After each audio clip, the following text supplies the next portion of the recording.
Hey everybody, and welcome to the Katie Weaver Show. This is Katie, I'm your host. I'm so happy to be here. You are listening to 12radio.com. We are live, and of course, it is the 9th of July. It is 11 a.m. Pacific time, and here we are. So I'm so glad to be here. We have a ton of things to talk about, don't we? Yes, we do. One thing I want you to know is that the topic of the show today is talking about psychic kids or empathic kids. Not necessarily psychic kids, right?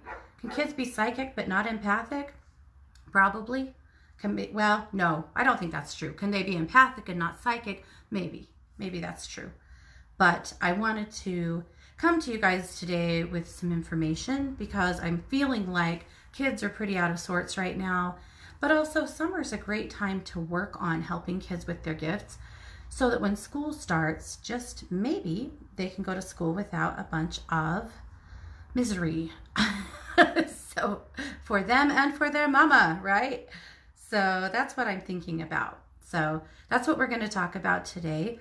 If you have any questions for me about your children or your own life experiences or comments, please put them in the chat room. I also want to let you know that I am doing this event via Facebook Live, also through the chat room. To find the chat room, go to number2radio.com. That's 12radio.com. Click on the chat button and you'll be redirected into the Facebook chat. And then you can see my banner at the top of the page where we are chatting. You can also scroll down a little and you'll see the live stream. So either way, I would love to see your shining faces in here. Again, if you have questions about your kids, if you want to share experiences that you had as a child, if you have questions about a completely different topic altogether, go ahead and ask. Who knows? Maybe we'll have time. Maybe it will grab my attention and be something we need to talk about today. You know how it is around here. We're pretty free-flowing, so it's all good. Alrighty. Well, I want you guys, oh gosh, it looks like...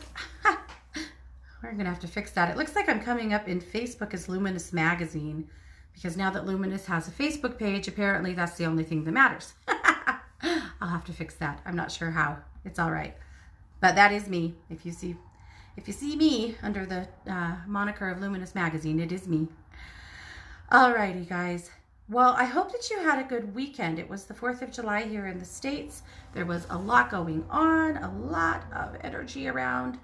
And of course, there was a flurry of earthquakes in California and Canada and smaller earthquakes in some other places. So that has really ungrounded a lot of my clients, particularly empaths, and people are feeling really out of sorts.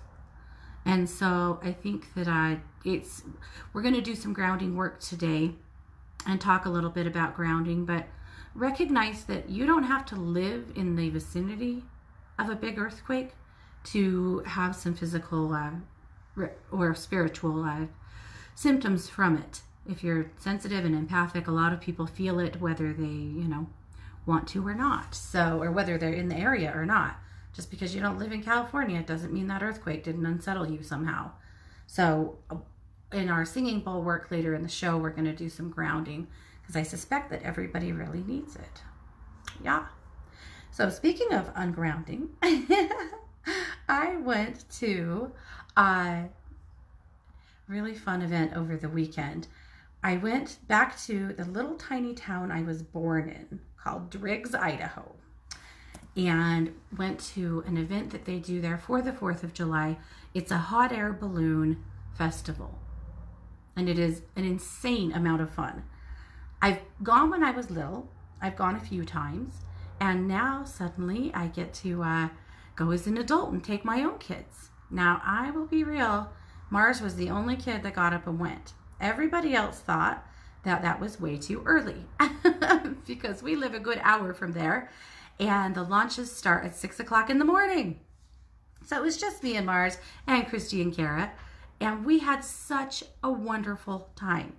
I shared a whole bunch of videos and stuff over on my page, so you can check those out there over on my personal Facebook page. But it was such a neat experience, and we enjoyed it so much. it really brought something up for me. And if you already have read Luminous this week, you probably already read this in my memoirs, but I want to share it anyway. When I was a kid, I actually won a ride on a hot air balloon on the radio. It was one of those deals where you call in until you're the seventh caller, and I won a ride in a hot air balloon. I was about 11, and my parents were pretty blown away. But they were sports, you know, they agreed to go, and we did not have much money as a kid. And a lot of times our clothes came from garage sales, secondhand shops, Kmart if we were lucky, you know. And my mom was just determined that she wanted me to have a cute shirt. She wanted me to, you know, be fixed up to get to go on my big hot air balloon ride. And so she took me to Kmart and we found a top. I'll never forget it. It was this metallic kind of fabric. You don't see that very much anymore because, well, it's not that fashionable, to be honest. But it was purple, dark purple metallic fabric with polka dots on it in black flocking, so kind of like black velvet. And I loved it so much. So the day of the hot air balloon ride, we all got up super early, got ready to go. I was really, really big into my hair at that point and very sensitive about the way I looked, because at that age you are. And so I had done my hair just the way I wanted it. I had on my favorite Levi shorts. I had on my brand new shirt. I was feeling super cute and super excited. About halfway there, my stomach started to hurt a lot. And I kind of wanted to bail and not go. And I just started to get scared. And I told my parents, I don't know. I don't know if I want to do this. I'm scared. What if something happens to me? And it started to occur to me that, holy hell, I was going to leave my family and go with strangers. And that started to scare me. And I just got really afraid. And my parents both did a good job at talking me into realizing that I was okay and that they'd be right there and that they wouldn't take me on some kind of a ride, and my parents wouldn't send me on some kind of an adventure that was dangerous, and I'd be okay. So by the time we got there, I was convinced I was going to be okay. I could take this ride. Well, as it turned out, the other 3 people that had won rides in the hot air balloon were all adults. So 3 adults and 1 little kid. And I was kind of afraid still, but I was excited, you know, and my mom was telling me, this is an opportunity of a lifetime. Most people have never been in a hot air balloon, and you get to say that you got to ride one over the Tetons. I mean, it's such a cool experience, because that, of course, is the Grand Teton mountain range. It's famous. It's an amazing place. So my parents handed me over, this little 11-year-old itty bitty, to these strangers to go up in a hot air balloon. And the first thing they did was strap this horrible, ugly helmet on my head. White helmet. For safety, right? I still think, if you fell out of a hot air balloon, how much help would that helmet really be? I just don't know. But I really didn't want to wear it. I was a little pissed because it flattened down my cute hair. And that wasn't cool. I wasn't vain. I don't think I was vain. I was vain as hell. Anyway, so they put the helmet on my head. They gave us some instructions. One was that I was to sit on the floor of the basket until we were airborne, and they told me I could stand up. I think that they, in hindsight, I think that they had not anticipated that a kid would win. I'm guessing that this was really supposed to be for adults, but the radio station didn't frame it that way, and a kid won. So, and I also think it was probably a little form of manifesting on my part, because I called over and over and over and over. I listened to the radio meticulously until I finally got to win, because I really wanted to do it. So, sitting in the bottom of the hot air balloon with all of these adults actually standing around me, and when they go to take off, they push this big lever that basically it's like a giant propane torch that, of course, creates all of this hot air, all of this hot gas up inside of the balloon that takes it airborne. That is astoundingly loud. So I'm sitting on the bottom of the balloon in the basket. They are, pumping the hot air into the balloon to bring it airborne. It is very, very loud. It smells bad. You can really smell the propane. And I got pretty scared again, feeling the basket leave the ground. And that's why I said ungrounding, because wow, is that ungrounding to feel yourself leave the earth and elevate. Pretty soon, we were up in the air and they told me that I could stand. So I stood up. I was barely taller than the basket. I could just see over. And it was enough. It was enough. It was an incredible experience looking down. And when you finally get airborne, they don't keep having to run the propane the whole time. Every so often they do it again when to keep you at the elevation they want and moving along. So it's not, that doesn't go on all the time. So most of the time you're just cruising along, floating through the air. And it was amazing. And so I was just looking and watching. And I remember one of the adults said to me, "You don't say much." What did I have to say? I was with strangers and I was a little girl, but I was looking all over the landscape. So I was born there, and that area is really close to my heart and to my spirit. And we flew over my grandparents' homestead, and we flew over the cemetery that my baby brother was buried in. And that was so exciting. I had to yell about that, there it is, and tell everyone that's where my brother's buried. And because that to me was huge. I couldn't wait to tell my mom, and that was amazing. And just seeing so many things, seeing the Teton River meandering below us through the valley, it was an incredible day. It was early in the AM. It was a little crisp, because up there, even in the summertime, mornings and nights are pretty chilly. It was pretty crisp. I was a little cold, a lot cold. I had wished I brought a jacket, but I didn't. But I was okay. And pretty soon it was time to put the balloon down. And again, I was told that I needed to sit in the bottom and curl up in a ball. They told us that when we land, the balloon skips across the ground a little, and it may actually turn completely on its side a few times. And so they wanted us to sit down and basically kind of hold on to one another and try not to smash each other.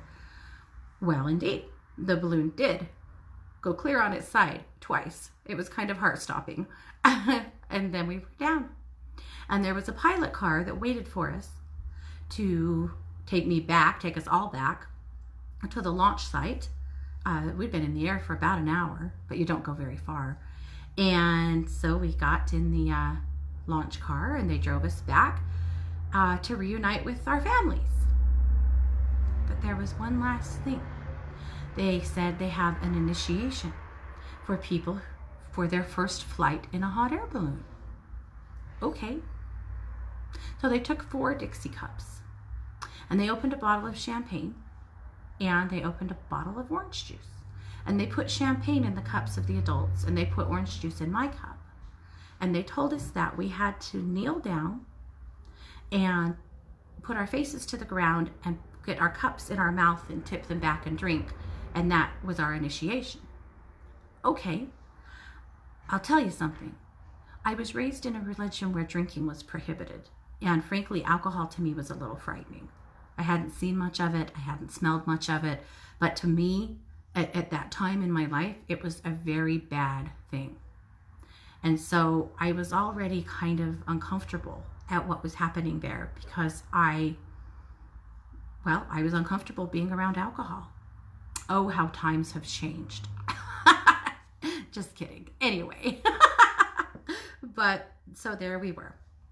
I didn't know what else to do, right? So I kneeled down with the others. I bent down to get my cup in my mouth. When we did so, the pilot poured an entire bottle of champagne over our heads. That was the initiation. I was horrified. I was scared. I was humiliated, because everyone laughed and laughed and laughed. I didn't know why it was funny. It wasn't funny to me. I ran into my dad's arms sobbing. I was in my cute new shirt. My hair was curled. I was having a special experience. And they did that to me. and I was covered in the smell of champagne. My hair was drenched. My brand new shirt was drenched, and everyone was laughing, and I was devastated. And I think at that moment, it occurred to the pilot that maybe pouring champagne over the head of somebody else's kid, or any kid maybe, was a really bad idea. But it was too late. The worst part was we had gone there with the intent of spending the whole day. It was the 4th of July. We were going to the parade. We were going to the rodeo. We were going to the street festival. We had a whole day of fun in mind. And remember, I came from a family that didn't do a lot of stuff. We couldn't afford to. It's just how it was. So this was a big event. This was a big outing for us. And now I am dripping wet, covered in alcohol. I couldn't have been more horrified. Well, my grandparents' farm was in another little town not too far from there. I remember my mom getting me to the car, stripping me out of that soaking wet shirt and making me wear my sister's jacket because I didn't have anything else to put on. And we drove to Grandma and Grandpa's house. And I took a quick shower and washed my beautiful hair and tried my best to get the smell off of me, while my mom took my clothes, washed them in the sink, and put them in the dryer to get as dry as possible in the very short amount of time we had. And my grandma, she didn't even have a hairbrush. She had a pick and a comb. Of course, there was no curling iron, there was no hair dryer, there was no way to fix my pretty hair. It was okay. It wasn't okay then. My dad combed it out. He did his best to help. I put on some pretty wet clothes that no longer stunk. We got back in the car. We raced back to Driggs just in time to catch the parade. And we did all of the things that we were going to do that day. And it was still fun. But my experience with the hot air balloon was ruined. And it was ruined for a long time. Now, granted, I let it be ruined. I didn't know any better. I was 11, you know? But for the longest time, the only memory I had of riding in the hot air balloon was the end. And it's all I could think about. And I always wondered why they would do that to me, why they thought that was okay. I wondered why I didn't refuse, but I just didn't know. I wondered why my parents didn't refuse, but they didn't know. They were as stunned as I was. And I know that, I hope that the pilot learned something that day about how to treat kids, and I hope he never ever did that to anyone else again. I'm going to be honest, as an adult, I would be just as furious if somebody did that to me. I would. I don't think it's cool, but it's whatever. I'm okay. Anyway, while we were at the hot air balloons, and I was watching the balloons fill and elevate and take off and people getting inside and going, and I remember I've done this and it was amazing. And all of my memories of being in the balloon and the actual experience really flooded back, and I remembered that it was an amazing experience until the end. And I realized that I had now, for the last 30 years, allowed the ending to taint the beginning, the middle, all of the magic and wonder. I let it be stolen from me, or I stole it from myself by focusing only on the very negative thing that happened at the end. And I realized that I have probably been guilty of doing that in other times in my life.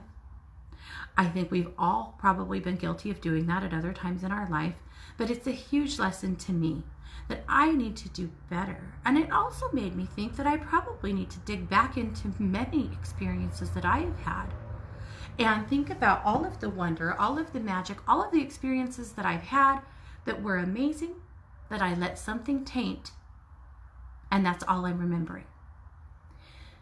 I took myself back through the experience. I went into meditation. I took myself back through the whole experience so that I could feel that air and smell it, so that I could smell the propane, so that I could feel the butterflies in my stomach, so that I could really remember what it felt like to float over the Tetons in a hot air balloon, something that very few people on the planet can say that they've ever done. I needed that, but it was a good reminder to me that I need to do that more. So I bring it to you because it's a good reminder to you as well.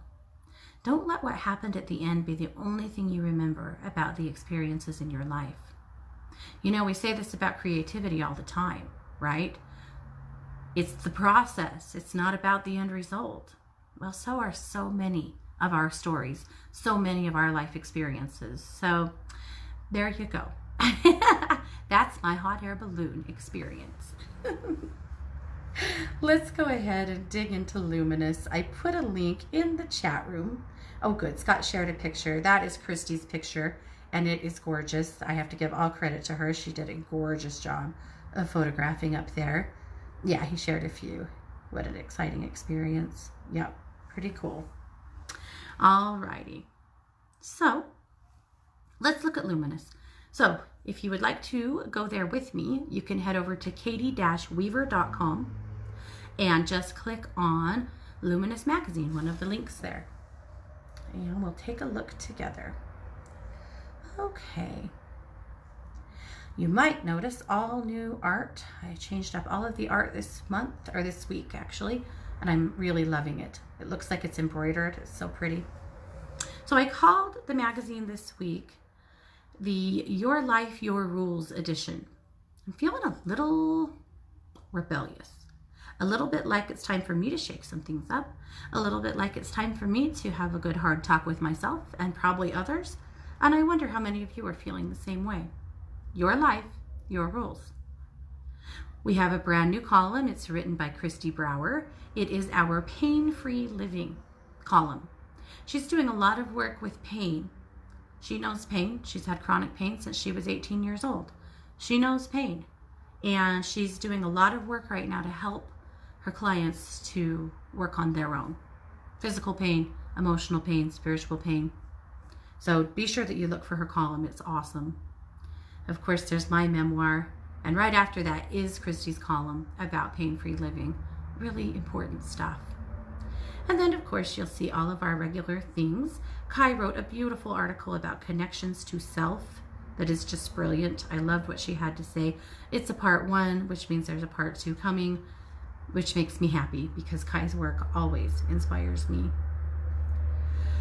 The tip this week is a tip about throwing yourself into service. If you're feeling stuck, if you're feeling like you cannot break loose, if you're feeling blah, if you even think you're a little depressed, service is a good way to help shake that up.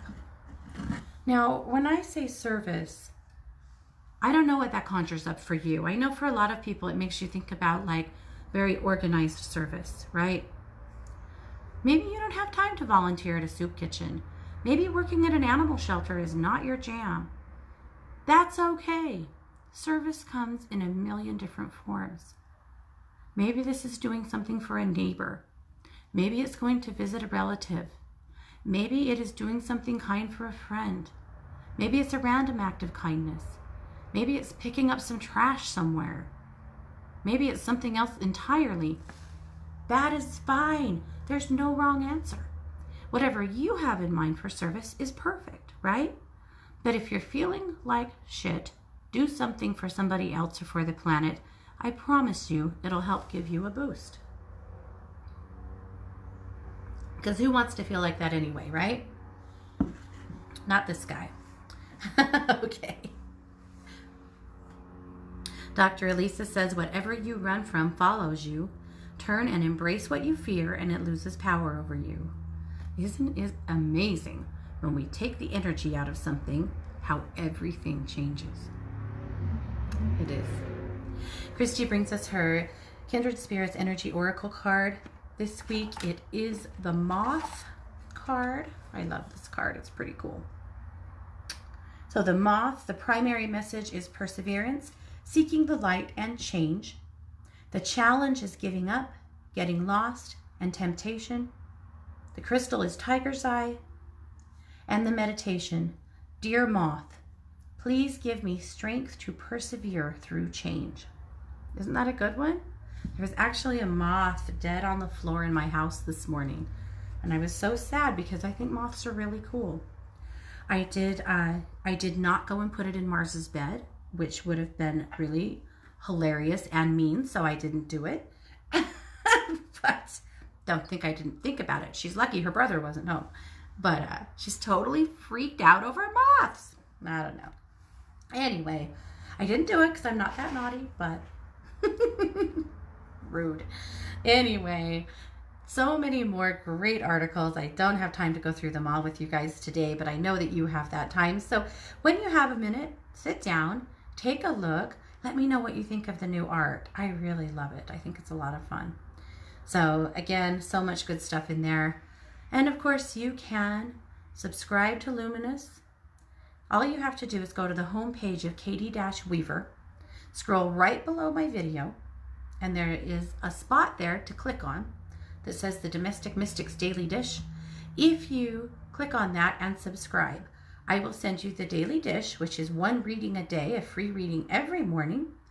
And then you'll get that, and then you'll get Luminous as well. So you'll get all kinds of good stuff from me. Pretty cool. And I'll put a link in the chat room for that too. But I would love to send you guys every single bit of that. Very cool.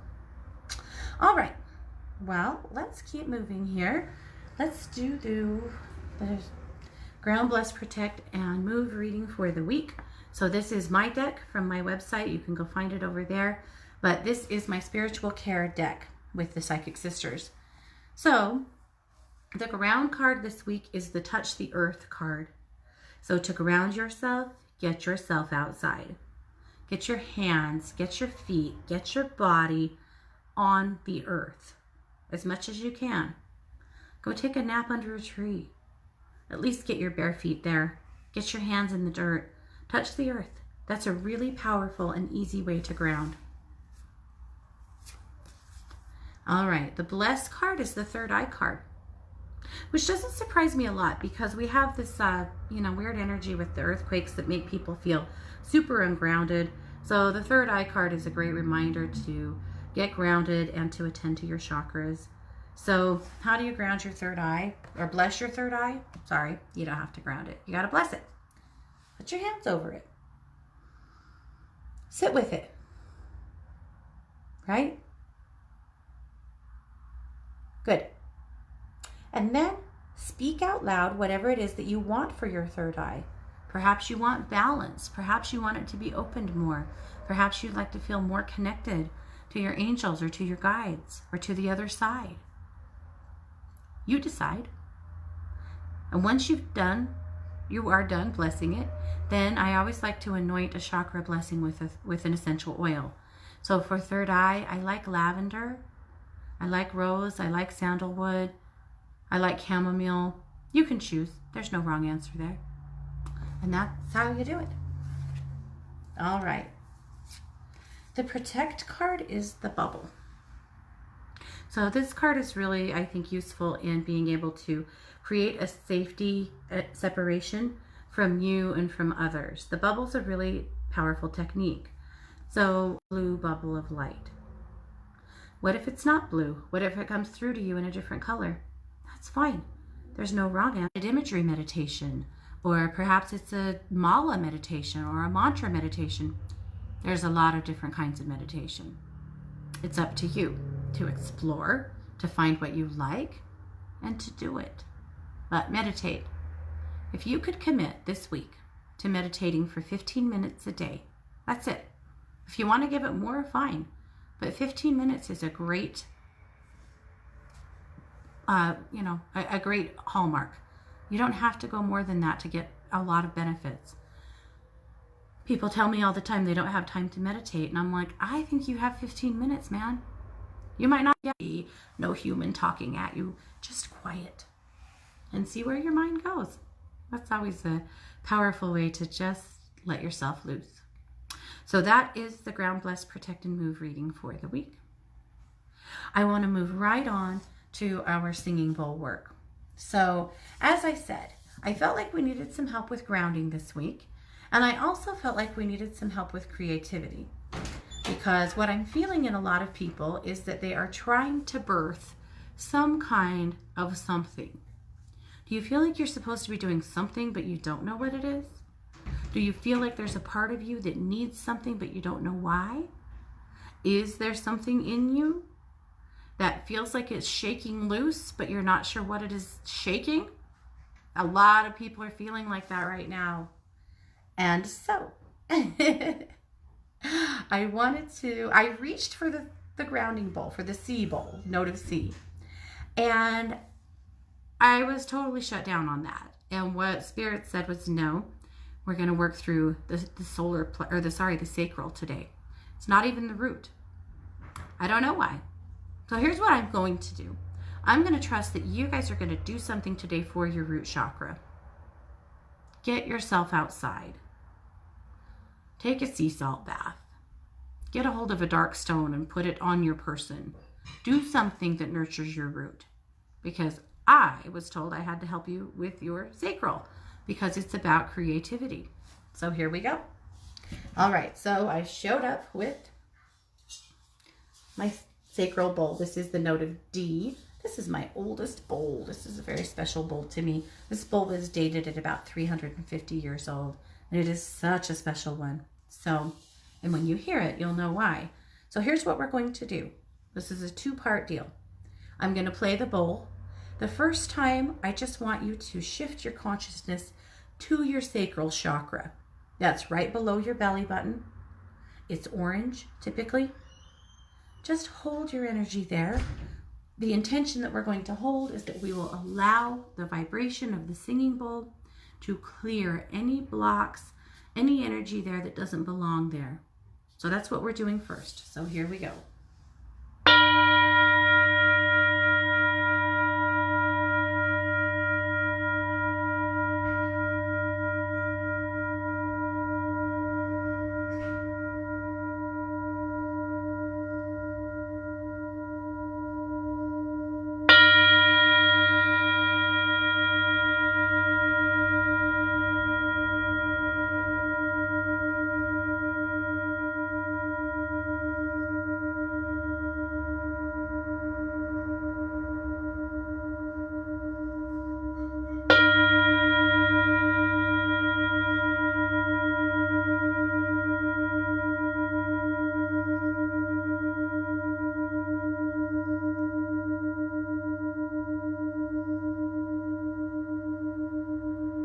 Okay, perfect. Okay, so now, she's just going to keep ringing forever. So now we're going to go back. This time, I am going to play the bowl. I would like you again to shift your consciousness into your sacral. This time, I would like you to envision that orange light and watch it amplify and intensify as I play the bowl. Turning up your light, intensifying that energy, and holding a space there for creativity to move easily through you. Right? Easy enough. All right, here we go.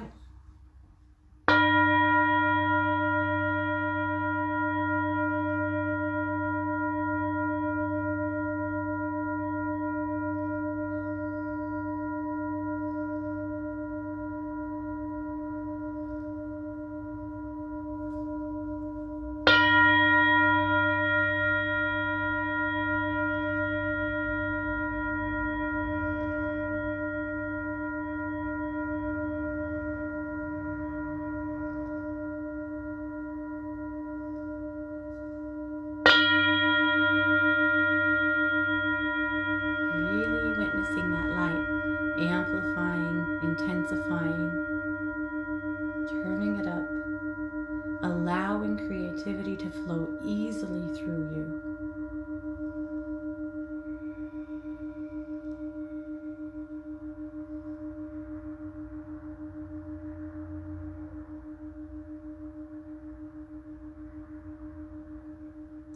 Okay, and there we are. All right, so easy enough, yes? Good. So again, you do the root chakra job today. I did the sacral. Let's just really let it flow. I love it. All right, so I am ready to move on to talk a little bit about psychic kids and empathic kids I'm seeing some great questions in the chat room. I want to get to them. I have to tell you guys, I don't know how you've been doing with dreaming. It's been really, really intense at my house recently. But 2 nights ago, I had the craziest dream. And it made me think a lot about my kids and what's around them. And, you know, made me really want to pay a little bit more attention. But I dreamed that my kids and I were cleaning out a house. In their dream, it was my Aunt Roma's house, but it's not actually the house she lives in, but you know how dreams go. So we were cleaning out this old house, a huge house, and there were lots of rooms that had a lot of stuff in them. And we were trying to box up all of the stuff, throw things away, basically condense everything into one room. And so we were working on it, and there were some other kids there who were supposedly cousins on that side of the family that were supposed to be helping us. And there was a little girl that was helping, and she said to me, "Oh, by the way, I saw a poltergeist outside." And I said, "Oh, okay, well, let's finish this and then I'll go check it out." So we keep working, and pretty soon this boy comes in carrying a box full of toys like Legos and stuff, and he keeps throwing them at the kids, and it's really annoying them because they're trying to do the job that they were asked to do. They're supposed to be cleaning up, and this kid keeps throwing Legos and stuff at him, and they're getting a little pissed off about it. And I finally think, you know what, I am not going to allow this. I don't even know who this kid is, but this is ridiculous. So he's walking away from me, and I'm yelling, "Hey, you have to come back here and clean that up." And he just keeps going, and I realize he has headphones on. So I tell my son, "Hey, go grab his attention so that I can tell him." So he goes and taps him on the shoulder, and he turns around, and I said, "Hey, you have to come back here and clean this stuff up. You don't get to just leave a mess for us." And he says, "Oh, yeah, I'll do it." And then he gives me this weird, creepy smile, and he says, "By the way, I saw a poltergeist outside." And again, I said, "Yeah, I know. I'll go check it out later." Well, then, in the dream, I left my kids there. I got in the car and left. I went to run an errand. And after I left the house, it occurred to me that the poltergeist was that freaking kid. And that I'd left him with my kids, and that I really needed to go back home. This makes me laugh because poltergeist isn't a term I ever use, but anyway, that's what it was in the dream. So then, of course, as dreams go, I couldn't get back. I was desperately trying to get back to that house and get back to my kids because I realized that I had left them, you know, potentially in danger, and I needed to get there for them. Anyway, lots more things happened, but that was basically the crux of it. And I woke up like, holy shit, what's going on around here? I did a good check-in with all 3 kids because I thought, wow, just in case that was a premonition. I don't think it was. I didn't see anything around any of them, but wild. There's just wild dreams afoot. Yeah. I also had a really weird dream about manifesting that I'm not going to share with you yet because I'm hoping there's more to come so that I can really share with you the whole thing. So I'm asking to finish that or at least remember it so that I can share something that's meaningful. So maybe there's something coming from that. Maybe. All right. Well, let's jump into the chat room. Katie says, "I think my kid is telepathic. He seems to know things we don't tell him. He's definitely special for sure." I love it. I have one of those too.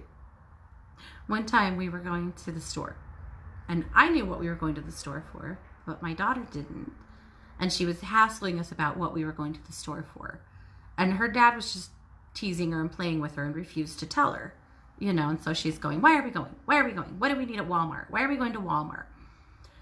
And he didn't tell her. And all of a sudden, out of nowhere, she says, "What's a rake?" And he turns and he looks at her. He goes, "What?" And she says, "What's a rake?" And he said, "Why?" And she goes, "Well, that's what you're going to Walmart for, right?" Yes, that's what we were going to Walmart for. He said, "It's the thing you work in the garden with." And she was like, "Oh, okay." And he said, "How did you know?" And she said, "My angels told me." Yeah. Her angels have told her a lot of things. They've told her what she's getting for her birthday. They've told her what she's getting for Christmas. They've ruined many surprises. And years ago, she was getting a puppy for her birthday. She was about oh, I don't know. She was about 6 at the time, maybe 7. And I had been so careful. I had hardly told anybody. I'd been really quiet about it. I had not been even trying not to even freaking think about it. 2 days before her birthday, her cousin came over to play. And they're playing, and I hear her say, guess what? I'm getting a puppy for my birthday. And her cousin says, no, you're not. And she says, yes, I am. And she says, how do you know? And she says, my angels told me. Damn it, angels, really? So she knew. We did still surprise her with her puppy, but she already knew she had his name ready. Yep. So Katie, I am with you. I feel that. And it's hard to surprise those kids. And I think maybe it's not even worth trying. I don't know. But he probably is.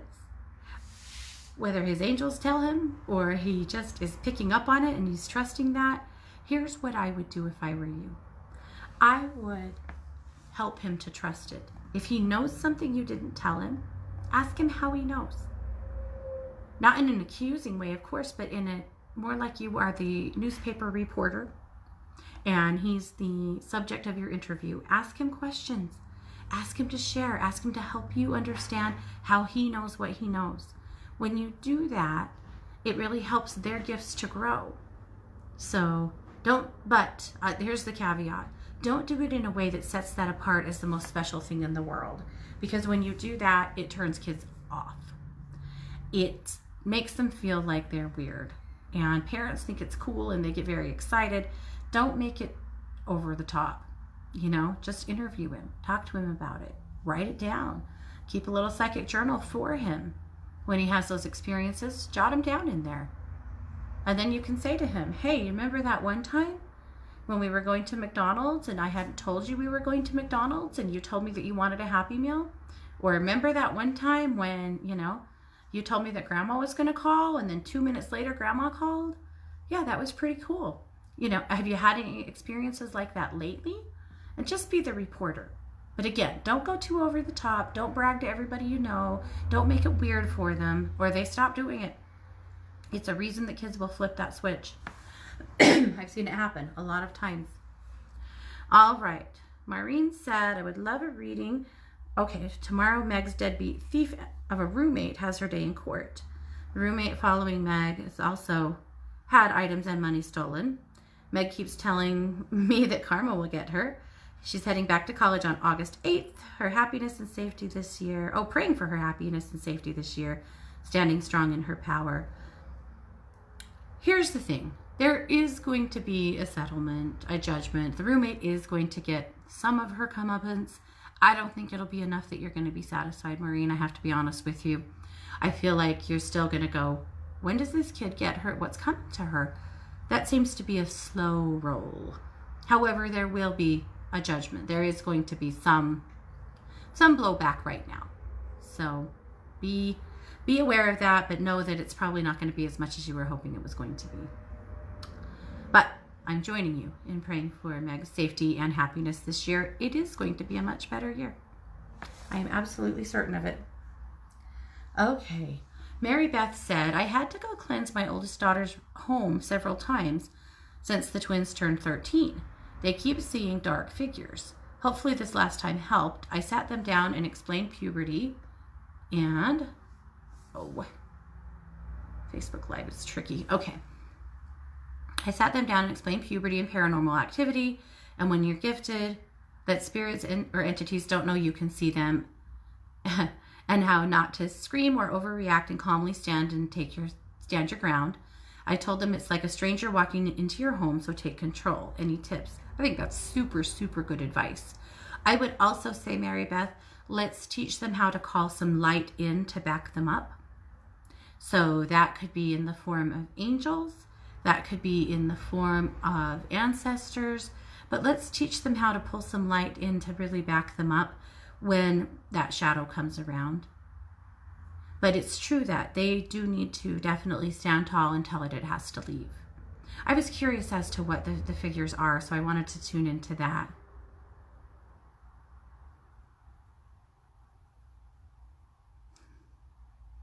That's what I wondered. And I think that's why it keeps coming back. I'm hearing benevolent figure.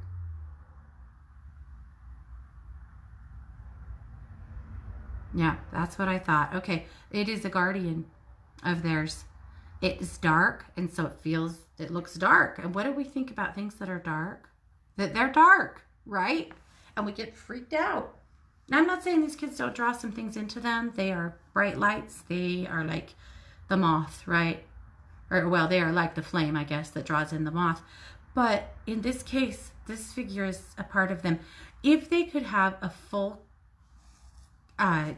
look at this figure, he looks to me like he's in armor, like knight's armor, right?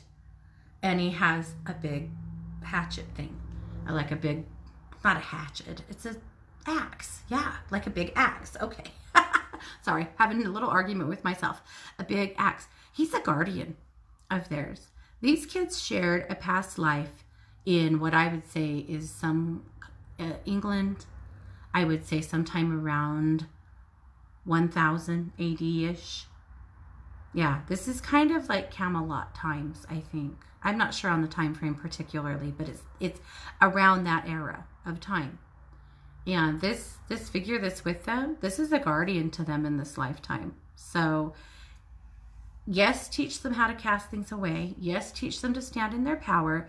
But with this figure, let's ask them to tell him that they're uncomfortable seeing him and they would like for him to give them distance. Just, he's going to be around. That's why he hasn't gone away. He's supposed to be here. But they don't have to see him. So let's tell him. Actually, I'll tell him. They don't have to. They can, but I'm going to tell him. Yeah, he's arguing. He says, I am supposed to be protecting these. He called them humans. That's funny. I'm supposed to be protecting these humans. I am supposed to respond to those who could mean them harm. Okay. Well, I told him we do want him here. We want him to stay, but to just be aware that they can see him and it's frightening to them. He just didn't understand why he would be scary. You know, in his mind, he's supposed to be here. He's doing his job. Why would that be off-putting? But he doesn't understand, current media that would scare the crap out of you if you had that around you. So actually, Mary Beth, I feel like it's a good thing. He's a guardian for both of them, so it's all right. I would really explore past lives with them as far as like Arthurian times. That's pretty interesting. Yeah. Hey, thank you for letting me peek into that. Okay, digging back through the chat room here.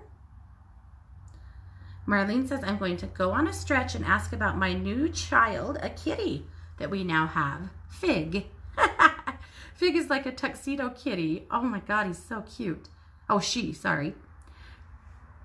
We found her last month near death from starvation. I have taken her in. She's been to the vet, and I'm trying to properly introduce her into our household. She's terrified of most things, but allows me to pet her. She has tried... she has tried a track. Leo and Nala are very upset that she's here. That's her dog and her other cat. If you could help me understand what's happening to her and how we can help her know she is safe, and Leo will be her best friend if she allows it, I'd appreciate it. I had an art show last week and couldn't come into the chat room. Okay. Yes, Marlene, let's do it. She is adorable. Okay. She's pretty feral. She's had dogs and cats alike try to hurt her. So she's not trusting these two at all. And Nala's not impressed, so I'm actually going to ask Nala first. To just back off from her, to just give her space. And I'm showing her that she's here to stay.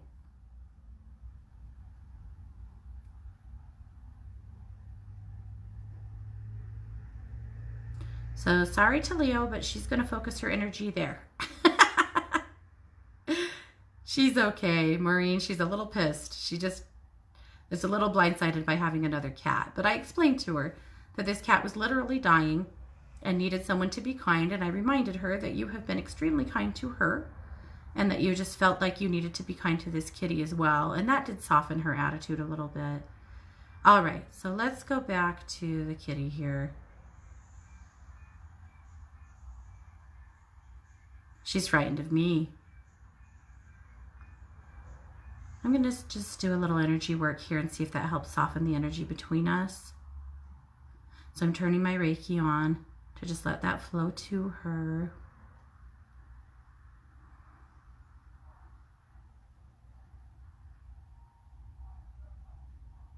Okay, that's getting better.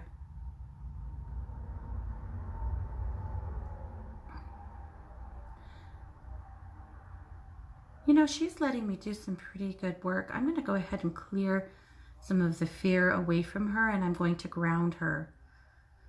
Except for the brachial chakra, animals have nearly identical chakra systems to humans.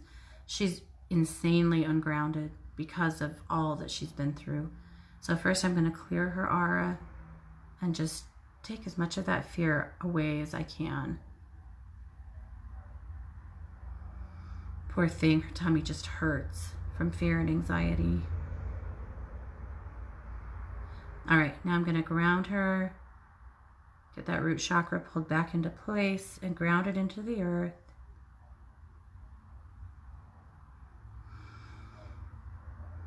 Good. That did create a good shift for her. All right, now I just want to explain to her that she's going to this is her forever home. She's going to stay here. I'm showing her that she can always trust you and Tom. That your objective is to keep her safe, to make sure that she's fed, and that she's okay. Now I want to show her Leo and create a little bond between her and Leo. Yeah, she's had mean dogs. So I'm showing her that Leo is loving, he's kind, he would never, never, never hurt her. Now I'm showing him her, allowing him to sniff her, and her rubbing her head on his muzzle, just showing her that she can be sweet to him and that he will be her big brother. I can see a time where when he sleeps on his side, that she actually gets to, you know, kind of climbs down in the middle of him and curls all up in his hair and sleeps. They're going to be good friends. It's going to take a little time, but they're going to be good friends. All right. And so just reminding her that she's safe and that she does not need to be combative and she doesn't have to hide. Lots of relief here. I doubt that we're done with this, Maureen, but that's a good start. So let me know how she does and we'll continue to work with her. You guys are angels for rescuing her. What a little sweetheart. All right, guys, we have definitely done what we do. Let's see. Oh, really quickly, Oriana says, please send love and healing to my dog, Ginger. She's at the vet battling diabetes, high glucose, and a heart murmur. Oh, Oriana, I'm so sorry to hear that. You know I love Ginger. All right, sending lots of love to Ginger and to you, sweetheart. And to Toby, because he's confused and he's missing her. He's been treating her a little differently, hasn't he? She smells different, and it's bugging him. Okay. All right. Let me know, if I can help with that. Okay. All right, guys, we've done what we do. We've talked down to the end of the show. I want to thank you for being here. I want to let you know you'll find me over at 1-2-Listen for the rest of the day and evening. If I can help you in any way with a reading, a healing, some mediumship, some energy work, some work with your kids, some past life stuff, you tell me.